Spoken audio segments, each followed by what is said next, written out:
Hi there, everybody. Welcome back to this week's episode of Leading Our Own Way here on YouTube. If you don't already, please press subscribe and please share. We're here on Spotify and Apple also. However, put that business to the side today. We're joined by the inspiring Liubov Chebelets, who shares her powerful journey of resilience, healing and personal growth amidst the challenges of life in Ukraine. From overcoming bullying and navigating the complexity of family dynamics to finding strength through spirituality, struggle to say that one, music and dance. And Liubov's story is one of transformation and empowerment. She opens up about her experiences with the narcissistic relationships, breaking generational cycles, and the importance of understanding your worth. With heartfelt reflections and a passion for helping others, Liubov reminds us of how power of love, self-care and hope in creating positive change. And workplace bullying. She's a teacher. I connect with that on a deep level. This plays close to my heart, and we share many of some of the same similarities in our journey. So let's dive into her incredible journey and keep coming back every single day at the same time, Monday to Friday, to continue her journey. Have a great week, everybody, and I hope you get a lot out of this episode with Liubov. Welcome to Leading Our Own Way. I'm your host, Andrew White, and this is the podcast that unveils captivating narratives of resilience and personal triumph. This podcast is for anyone seeking inspiration and insights on overcoming life's challenges. Follow and subscribe, and then we can lead together forever.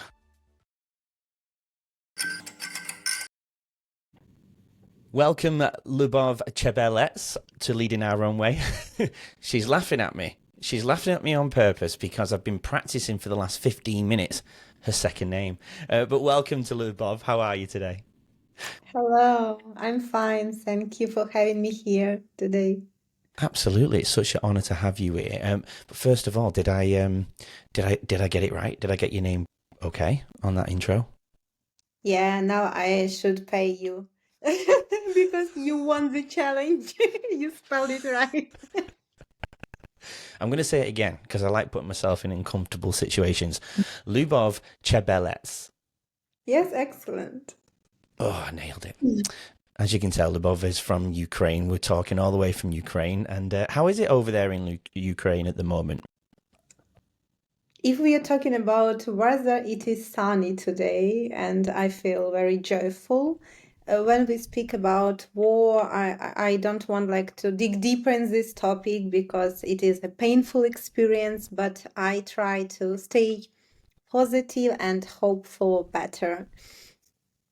An amazing perspective to have, and for anyone that's tuning in, the episode today is not about that part of Ukraine. This is about Liubov's journey, and I resonate with Liubov quite closely because it's very similar to a journey that I've been on myself, even though our scenarios are completely different, and it is related to our life. Well, we'll get into it. I'll keep the audience on the edge because they do know my journey, most of them. For anyone who's tuning in, you will find out. But let's start then with how are you leading your own way today, Liubov? Today, I can say that I am self-made, self-built, and self-sufficient individual. I am on my coaching journey. I got certification and actively practice. At the same time, I'm teaching English, and I am creating social projects, voluntary initiatives, and I've already created a 5D recovery program for Ukrainian people to support them in this hard time. And I wrote a book, 22 Steps to Your True Self, that helps people to dig deeper and get to know themselves better, to become authentically themselves. And I have another project in my mind. I want to create an innovative program to heal mental health issues, to unite people from different countries, different psychologists, psychiatrists, coaches, to create this innovative approach into healing mental health issues. And actually, I don't know if my life will be enough to pursue all my dreams and goals in this lifetime, to be honest. Well, I mean, if you don't try and manifest it, it won't happen, will it? and it sounds like you've got a lot going on. Let's go back to your book because me and my friend Mike wrote a book, and mine was around the workplace bullying. It's not a focus on workplace bullying; it's more, even though that is included in the book, it was more around we wanted to make the leaders understand how to inspire themselves and to be present, so they can go and actually learn how to lead at a deeper level. And be present for the people they're supposed to inspire every day, right? I suppose that's the root cause of trying to prevent workplace bullying going forward. Why did you write the book 22 Steps to Your True Self? It was so funny because I wrote this book right before the war started. So, and I published it during the war. So people were not so into this because they were busy with surviving, So it wasn't the right time for this book. But I promised myself, even if one person will benefit from this book, I reached my goal. And actually, I got a lot of positive reviews and feedbacks from people. It's very simple book. It's from my own journey to my examples, what I've been through, and each and every step of this book, it's about how you become home back to yourself and releasing past traumas, releasing projections, and coming back home to yourself. And why? It's hard to answer because I felt this calling to write about this experience to, there are two types of people. Some people suffer and they want everyone suffer. And there are people who suffered but want to do anything possible so not other persons suffer in their lives. So I guess the true calling of this book is to help people to stop suffering, to get to know themselves, and to get themselves free. Yeah, beautiful. It's interesting that you mentioned about the two types of people because I definitely agree with that. The the purpose of the podcast is to make people realize that we have choices, and if we go through a certain crisis, we can create change. We've the people or the majority of the guests on the podcast have gone through some form of crisis. Not all, but the majority. The podcast is obviously about how we're leading our own way and how the fact that we can all lead ourselves completely differently, and we have to lead in our own way, right? And that looks different for everybody. Hence the podcast. But do you believe, going back to the two types of people, do you believe people have to go through crisis to create change? If talking about my own experience, I really took all that pain and turned it into power, into fuel to keep moving in my life.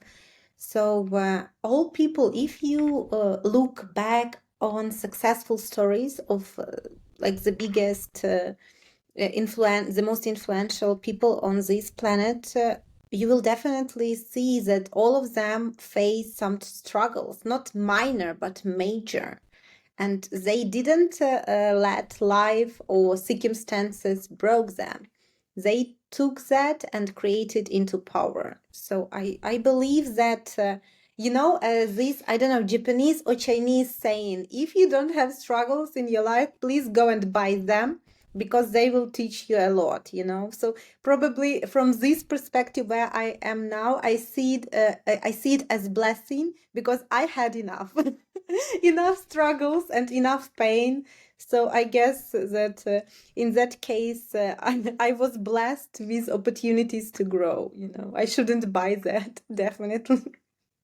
Yeah, no, for sure. It's yeah, I've been thinking about this resilience building, and we share something very in common in terms of working with children and in education. We talk about building resilience in children, but I don't know if resilient. I don't know. I'm not necessarily an expert in this area, but it's tough to teach resilience or talk about resilience. I think resilience is only built internally at a cellular level if we do actually put our own body, our own cells through struggle. And I don't mean struggle where we're going to die, but a healthy struggle to help build on little building blocks, whatever it might be to manipulate a situation. And I've recently done that through, cold exposure. 2.5 years ago, I started doing cold exposure, and I just built up my resilience through that and started to put myself through more difficult situations, but in a healthy manner. Do you know what I mean? Even though my body had been through crisis, and it was really hard to overcome that through resilience. It was really hard because I was majorly low mentally. Um, you you have been a teacher for quite a while, haven't you? We both share that in common. Talk to us a little bit about your teaching experience. Yes, I've been an English teacher for 8 years at school, at the same school, and I struggled a lot, because I did my best. I bought a lot of materials. I conducted quizzes, events in English on a school level, and I did really good. And instead of encouraging me or accomplishing my achievements, I was bullied by teachers, by parents, by students themselves, not all of them, and by authority too. And I was so frustrated, so down. And when the war started, it added weight to my emotional emotional state, and I decided to leave because it was too much. I did my best, I gave my all, I did everything on time. I was that number one who reached out, or I was the number one they call to when they need to have extra changes, or when something happened, but they never cherished me or appreciated me or see me for who I was and what I've done. And it was breaking in my heart because I really loved children, and I was ready to commit all my life to help to raise this generation of healthy, happy children. But I wasn't appreciated and was bullied, so I decided to leave. I had no choice but to leave. I was forced to leave. And now I'm grateful. Yesterday, I was passing by that school I was working at for 8 years, and I looked at that, and I looked at that place with gratitude. It was a part of my journey. I felt gratitude, but even more, I felt gratitude that they put me under that position. They pushed me under limits, because if they wouldn't, I would never leave. And I would never become who I am today. I would never build my own way. I would never build my own business. I would never become an entrepreneur if I wasn't pushed such in such way. So Yeah, I relate to that so much. It's funny because I've got friends back at the area that I used to work in, and even just a few weeks ago we were in that area because we've got friends and we go for dinner there. And I visited the school. I went and looked around the outside. It was all locked up because it was the holidays. But I just looked through the windows and I reminisced. And I said to my partner, I don't look at it the way I used to, with heartache and failure and all of that. I looked at it with, like you say, gratitude and fond memories. And it's what allowed me to stay in Australia was that school, because it sponsored me. But that was also the change around the wrist when I was going through the hard time with the bullying that no one could see. It's like I had handcuffs around my hands because I couldn't leave. I was sponsored. Now, okay, I probably could, but I'd have to convince another school to sponsor me, and I'd have to apply, and it would have cost a lot more money because I paid a fortune for those visas. That doesn't happen now because I'm a citizen, but back then I wasn't. It was, based around workplace visas. So yeah, no, I can relate a lot to those comments for sure. With we don't have to go into great detail, but was it leaders who were bullying you? Was it as in level teachers the same level as you, or was it bosses of any kind? actually, all of them. Oh, what? Why do you think this happened then? I should be honest, a lot of people see me as a threat and a walking trigger. I sometimes make jokes that I'm a walking trigger for unhealed people because I really put light maybe on shadow, or because I a hundred of times I ask myself the same question, like I wished people well, I did my best, I was a good performer. So if I was the leader of that school, I would appreciate, because those people are rare, to be honest. And I would really appreciate myself. Mm. But probably, I don't know, maybe they saw me as a threat, or maybe I was the one who always did everything on time. I was the one who kept that high level of performance, and maybe some people didn't want to keep to that pace. So it was easier to get rid of me than to level up to that kind of performance.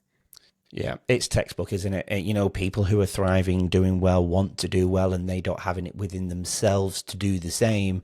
They have to bring other people down, don't they? It's a very typical trait of bullies, and I think you nailed it on the head when you said you're bringing out their insecurities within themselves, because you're bringing what you just said, the light on the shadow. You're bringing positivity to the workplace, and you know, I used to hear people say, you know, I don't come to work to make friends, and I'd agree with them in the moment, but deep down, even then, even 20 years ago, I would be like, but why? Why can't we be friends at work?